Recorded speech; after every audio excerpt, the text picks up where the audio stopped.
கோவை மாநகராட்சியின் எல்லைக்குட்பட்ட பகுதிகளில் நீர் பாதுகாப்பில் சிறப்பாக செயல்படுபவர்களை ஊக்குவிக்க மாவட்ட நிர்வாகமும் மாநகராட்சி நிர்வாகமும் இணைந்து பாராட்டு சான்றிதழ்கள் வழங்க உள்ளதாக அறிவிக்கப்பட்டுள்ளது.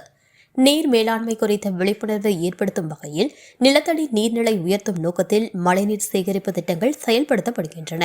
குடிநீருக்கான சேவைகள் அதிகரித்து வரும் நிலையில் கோடை காலத்திலும் நீருக்கான ஆதாரங்களை உருவாக்கும் முயற்சிகள் மேற்கொள்ளப்படுகின்றன.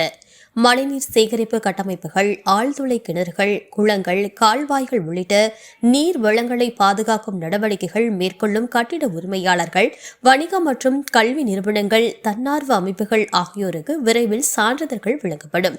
நீர் பாதுகாப்பில் சிறப்பாக செயல்படுபவர்களின் விவரங்கள் மற்றும் புகைப்படங்களை மாநகராட்சியின் ஒருங்கிணைந்த கட்டளை மற்றும் கட்டுப்பாடு மைய எண்கள் 8925975980 மற்றும் 8925975981 மற்றும் 8925975982 மற்றும் 8925840945 மற்றும் 9043066114 ஆகியவற்றில் ஏப்ரல் 30க்குள் அனுப்புமாறு கோரப்பட்டுள்ளது.